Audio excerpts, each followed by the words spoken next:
They say love is supposed to build you up, but the man I gave everything to told me I was dragging him down. After 15 years of sacrificing my dreams for his Mark decided he'd rather chase a younger woman than honor our vows. He called me suffocating like I was a burden he couldn't wait to shake off. And when he took the company I helped him build, I thought I had lost everything. But that was before I realized he had no idea what was about to come for him. If you've ever been told you were holding someone back, this story will hit home. Don't forget to like, comment, or subscribe. If you believe second chances can be stronger than betrayal, your support means everything. My name is Lauren Mitchell, and if you had asked me 5 years ago what I valued most in life, I would have answered, without hesitation, my family. At 37 years old, I had spent most of my adult life trying to be the glue that held everything together. By profession, I was a senior accountant, numbers coming as naturally to me as breathing. But in my heart, I was a woman who wanted to see the people she loved succeed, even if that meant putting my own ambitions on hold. That's how I ended up sacrificing a promising promotion at a top financial firm in Chicago to support my husband's dream. Mark Mitchell, my college sweetheart, the man I thought I'd grow old with, had an idea to launch his own trucking company. He was a charismatic, driven man, the kind of person who could talk anyone into anything, including me. I believed in him so completely that I poured not just my savings, but my whole heart into helping him get his business off the ground. We started small. Mark handled the drivers, the routes, the equipment. I took care of the books, negotiating with vendors, paying bills, making sure every penny was stretched to keep us afloat. It was exhausting, but there was something about building a future together that felt worth it. We worked late into the night, arguing over expenses and celebrating every new contract as if it were a baby we'd brought into the world. I told myself it was temporary, that once the business stabilized, I could go back to my career. But the truth was, I never went back. Years rolled by, and I found myself deeper and deeper in the role of silent partner, not just in the company, but in my marriage. Mark's confidence grew with every deal he landed, while I quietly balanced the accounts and made sure taxes were paid.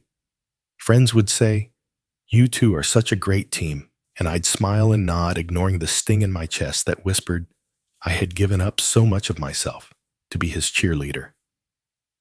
We never had children, partly by choice, partly by timing.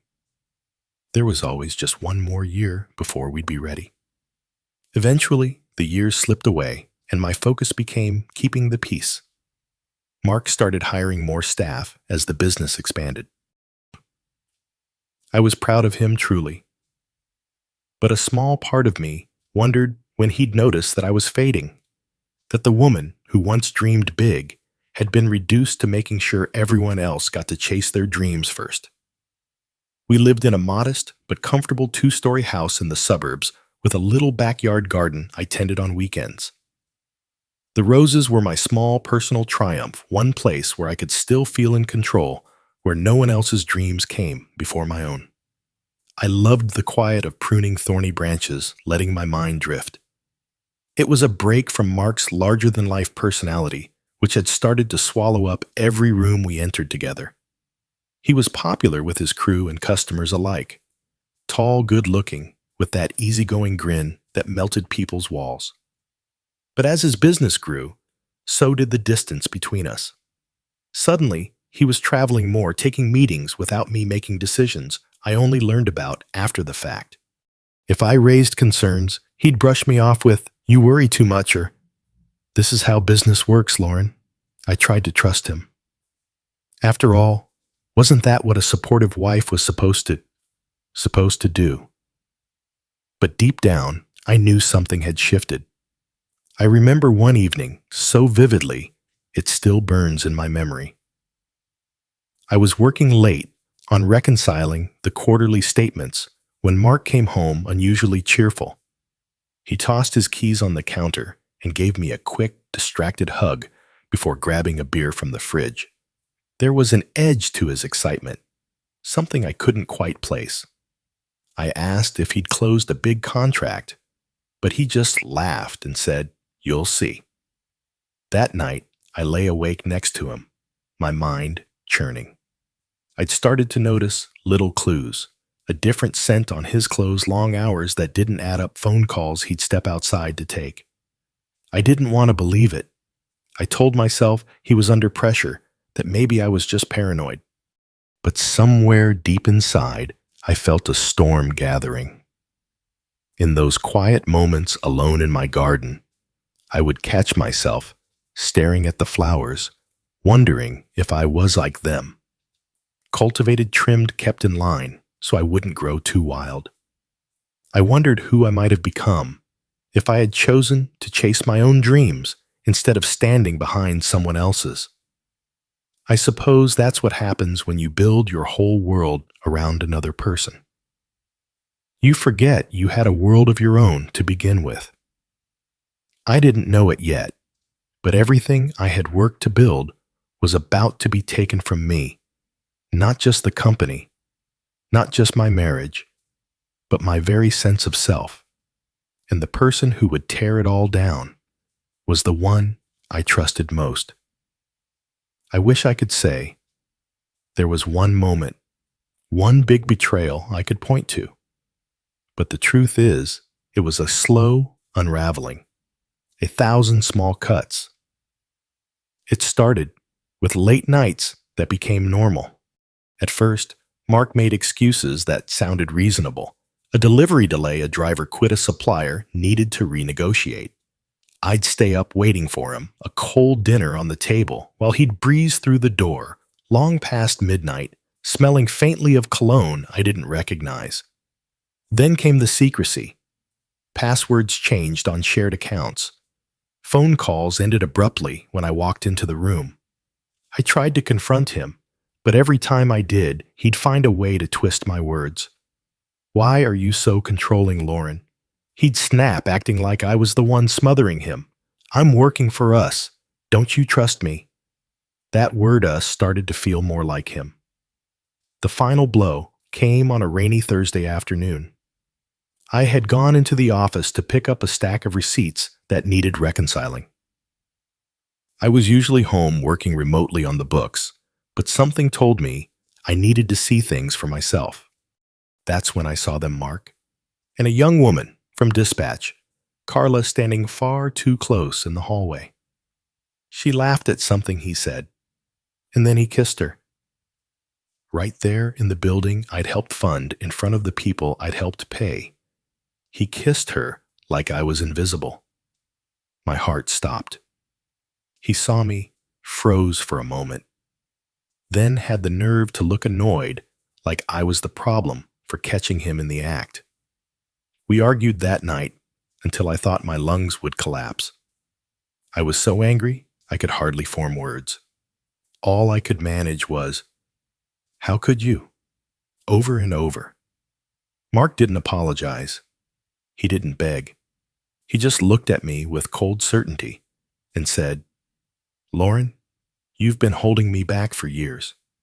It felt like he had reached into my chest and ripped my heart out.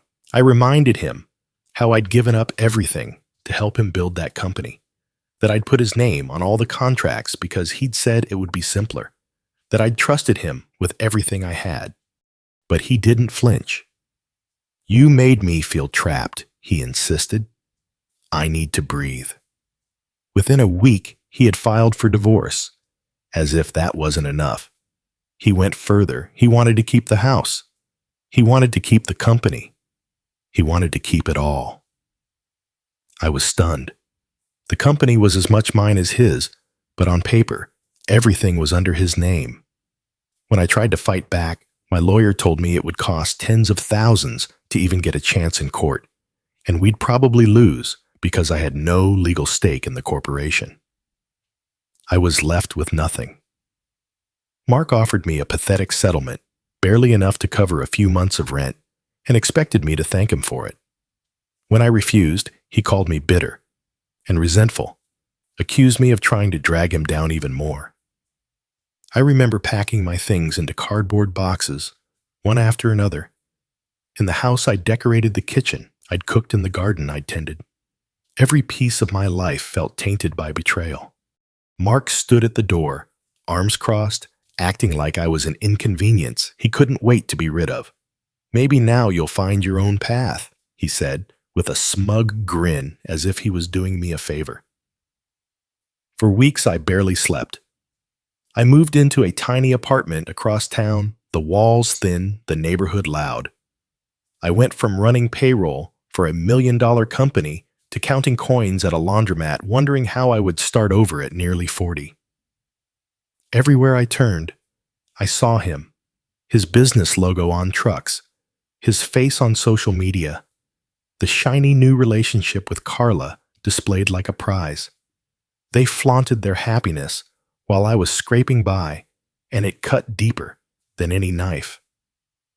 But as the days passed, that pain began to shift.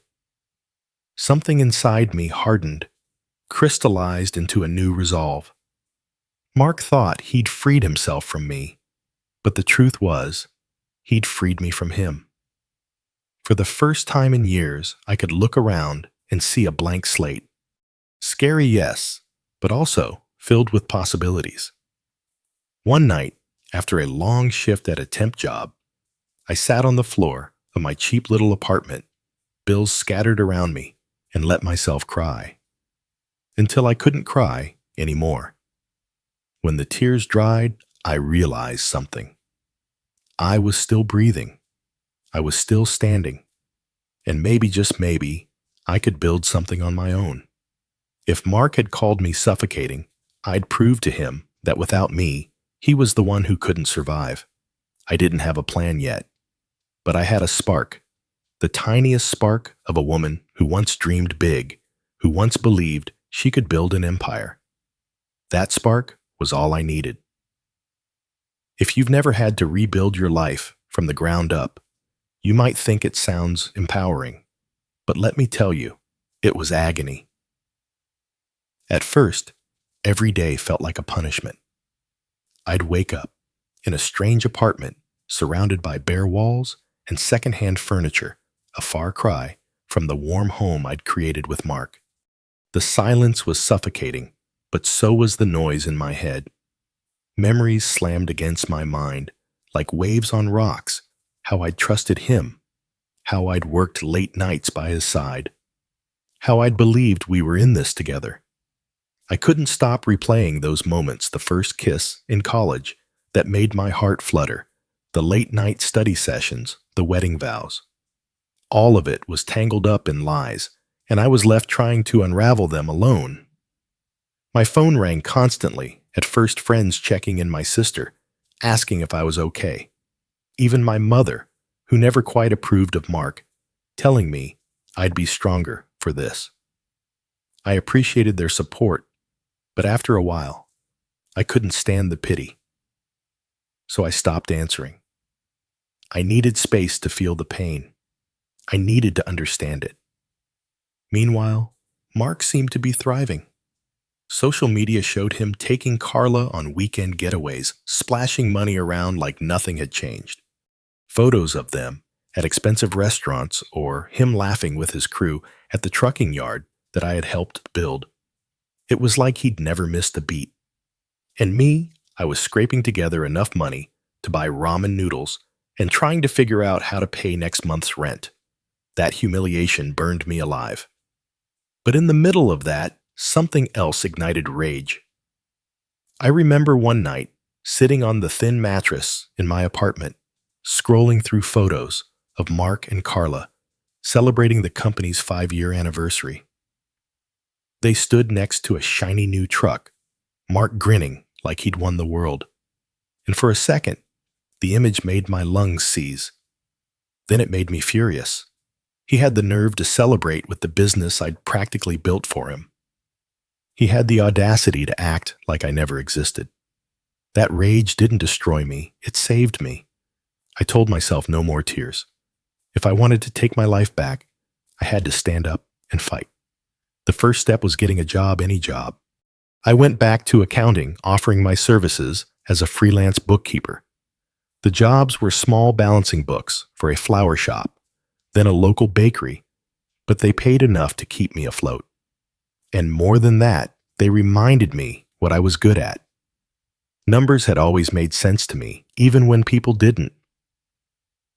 As the months passed, I slowly built up a tiny list of clients. Word of mouth spread. I never told them what had happened to me. No one needed to know. My shame. Instead, I worked hard, showed up on time, proved myself, and rebuilt my confidence, one invoice at a time. But it was impossible to ignore the ache every time I saw one of Mark's trucks rolling down the street. My own hands had helped build that empire, and now it was parading around like a monument to my failure. One evening, my old friend Hannah from the logistics world called me. She'd heard through the grapevine that I was freelancing again and asked if I'd consider consulting for a company that was struggling with their routing and invoicing. They were small, but they had potential. At first, I wanted to say no. I was still too raw, but then I realized this was my chance.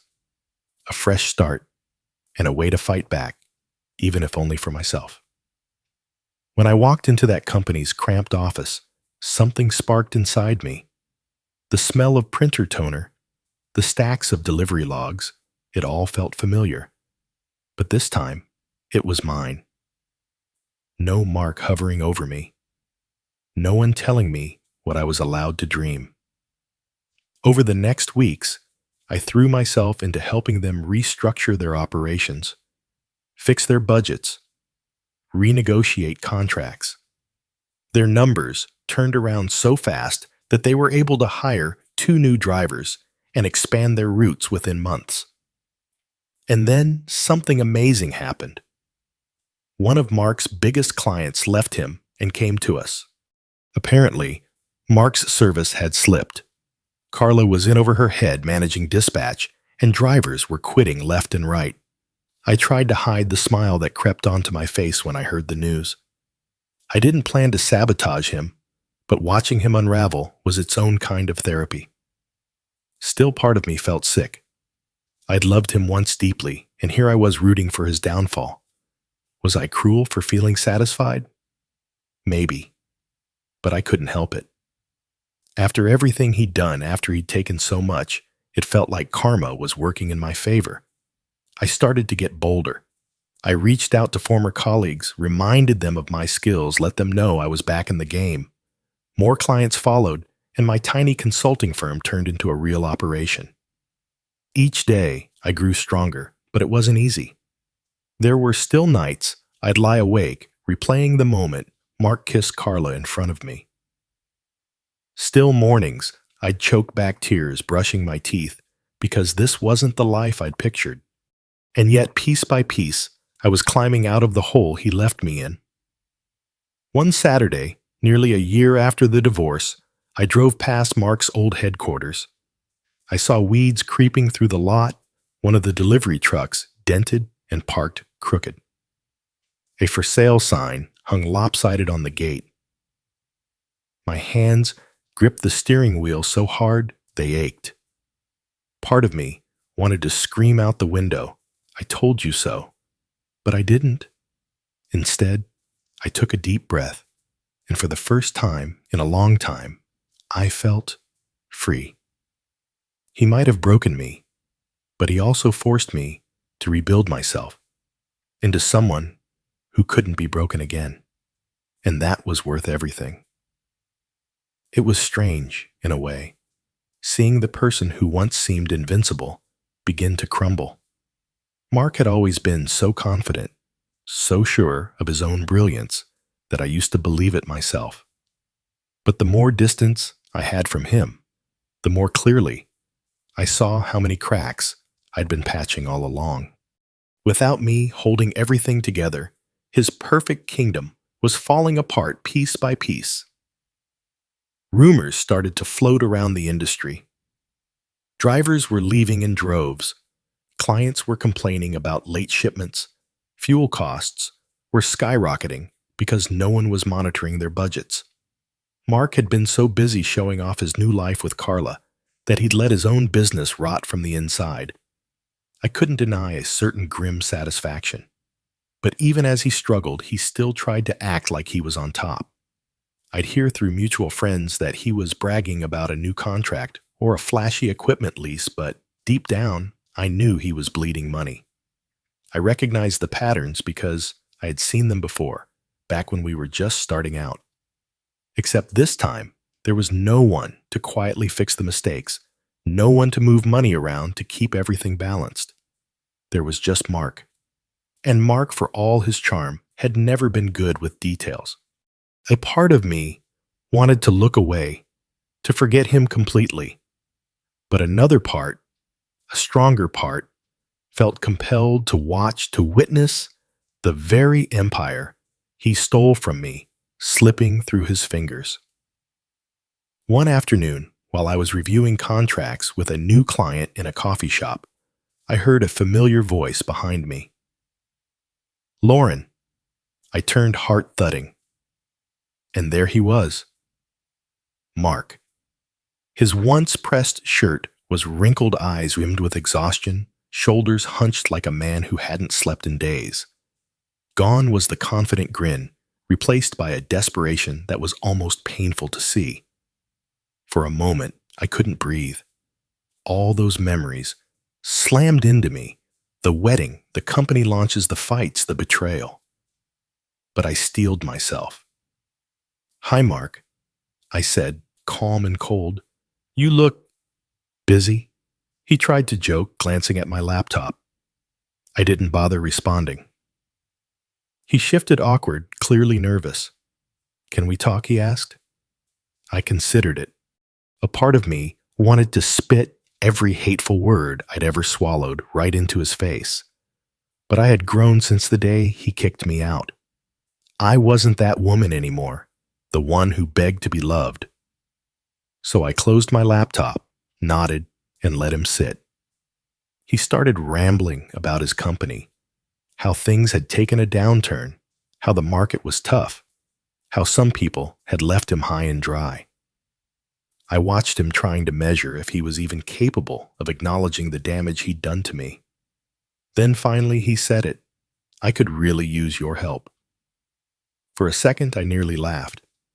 This was the man who told me I was holding him back. The man who stole my money, my work, my dreams, sitting in front of me, practically begging for my skills to save him. It was the most bittersweet moment of my entire life. I wanted to ask him if Carla was helping him enough. I wanted to scream that I'd warned him. But instead, I took a slow breath and asked, What exactly do you want from me, Mark? He swallowed hard, shame crawling across his face. A partnership. Maybe. Or some consulting I don't know. Just to help me turn things around. I looked him dead in the eye and didn't blink. You want me to fix the company you kicked me out of? He winced. Lauren, I was wrong. Okay, I get it now. You were the backbone. I need you. I felt something cold and heavy settle into my chest. All the pain he had caused me, all the nights I'd cried on a thin mattress, all the times I doubted my worth because of him, they came flooding back, but they didn't hurt me anymore. They felt like armor. No, I said, my voice steady. You made your choice. Live with it. He tried to protest, reaching across the table, but I pulled my hands away. Lauren, please don't let me drown, he whispered. I met his eyes, and for the first time I saw the real Mark. Weak, fragile, dependent. It felt like closing a chapter in my soul. You told me I was suffocating you. I reminded him, leaning closer so he could hear every word. Consider this your fresh air. Then I picked up my bag, stood, and left him sitting there alone in a coffee shop, full of strangers who didn't know he was crumbling. Outside, the sunlight felt warm against my skin, and I realized my shoulders had stopped tensing. I was free, truly, finally free. But my story wasn't finished. In the months that followed, my consulting firm grew beyond anything I'd ever imagined. Clients kept coming, referrals stacked up, and eventually I was able to lease a real office space with a few employees of my own. Word spread that I was the best in the business, organized, reliable, brilliant with numbers. All the things I'd once been, but now, on my own terms. And Mark, his company, filed for bankruptcy less than a year later. He lost the house, the trucks, the respect of everyone who once believed in him. Carla moved on when the money dried up, and he was left with nothing but regret. Sometimes I'd get messages through mutual contacts asking if I'd consider giving him a second chance personally or professionally. I never even replied, because the truth was, I didn't need revenge. Watching him fall apart without me was its own kind of justice. I had become someone stronger, smarter, unbreakable. He had called me his burden, but in the end, he was the one who could not survive without me. It's funny how after everything, I never really had to lift a finger to destroy Mark. Life did it for me. But that doesn't mean I didn't have a plan. When he came to me in that coffee shop, desperate, defeated, I could have walked away and never looked back. And for a moment, I thought I might. But then I realized something letting him simply collapse on his own would be too easy. I wanted him to understand exactly what he'd lost. So I decided to go a step further, to build something better than what we'd created together, right in front of him. To show him that I wasn't just the numbers girl who made sure the bills got paid. I was the reason he'd succeeded in the first place. I poured every ounce of knowledge I had into my new consulting firm. I helped small and mid-sized transport companies modernize their systems, negotiate fairer rates, train better dispatchers, and optimize routes. One by one, the same clients who'd trusted Mark before began moving to my side because they knew I could deliver results he no longer could. I even targeted contracts that I knew had been the backbone of Mark's business, the ones I had personally brought in years ago. I reached out professionally. No gossip, no dirty games. I simply offered better service, fairer pricing, and a level of expertise they could trust. It worked. Within 6 months, the rumors about Mark's mismanagement turned into an open secret. Suppliers refused to extend him credit. Drivers refused to work under Carla's inexperienced supervision. The network he had relied on for so long crumbled piece by piece as people realized the real talent had always been me. I'll never forget the day I saw one of Mark's oldest trucks sitting abandoned on the side of the road, broken down, no one even coming to tow it. It felt like the perfect metaphor for his life stuck helpless, rusting in the sun. Meanwhile, my own company had outgrown the tiny office I'd leased. I moved into a bigger building, hired more staff, and even brought on 2 interns from my old university. It felt poetic to teach them everything I'd once sacrificed for a man who never saw my value. My reputation grew. People talked about me as a woman who turned disaster into triumph. They respected me, not just for surviving, but for thriving. And while I didn't intend to be cruel, I also wasn't going to protect Mark from the consequences of his arrogance. One of my proudest moments came when a major shipping client, one that had made up nearly 30% of Mark's revenue back in the day, called to schedule a consultation. I recognized the name instantly. I had personally signed their contract with Mark years before. When the rep asked me if I was interested in taking them on, I smiled. Of course, I said calmly. I'd be honored. Mark must have seen that contract slip through his fingers. I never reached out to ask. But I could imagine the look on his face, the shock, the betrayal, the understanding that everything he once had depended on me all along. For a while, I thought that would be the end of it. But karma has a way of circling back more than once. 6 months later, I received a knock on my new office door. My assistant buzzed me, sounding hesitant. "Lauren, there's someone here to see you. It's Mark." For a moment, I felt my pulse spike. Part of me didn't want to see him ever again. But another part, the stronger part, knew this was exactly the moment I'd been waiting for. I told her to let him in. He stepped inside, looking even more hollow than before. Gone was the sparkle, the arrogance, the endless confidence. He looked like a man who'd lost everything. "Lauren," he started, voice cracking, "I'm sorry. I was wrong about all of it." I stayed silent, letting him twist in the awkward pause. "I know I messed up," he continued. "I know I hurt you, but I don't have anyone else left. Please, work with me again. We can fix this together." He was still so predictable. I took a deep breath and walked closer, steady, strong, unshaken. "Mark," I said softly, "the reason you lost everything is because you never learned to respect the people who supported you." He shook his head, desperate. "I see that now. Please let me make it up to you." My voice didn't even tremble. "You already made your choice when you called me a burden. Remember?" He flinched.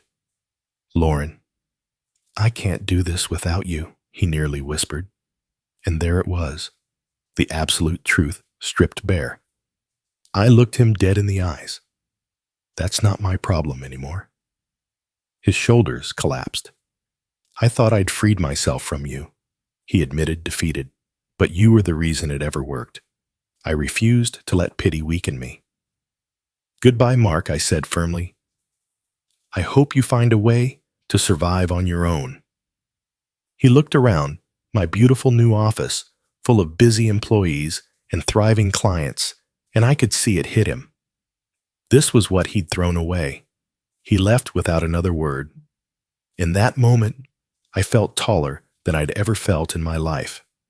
Afterward, I poured all my energy into helping other women like me, women who had been left behind, dismissed, told they were worthless. I held workshops to teach them financial independence.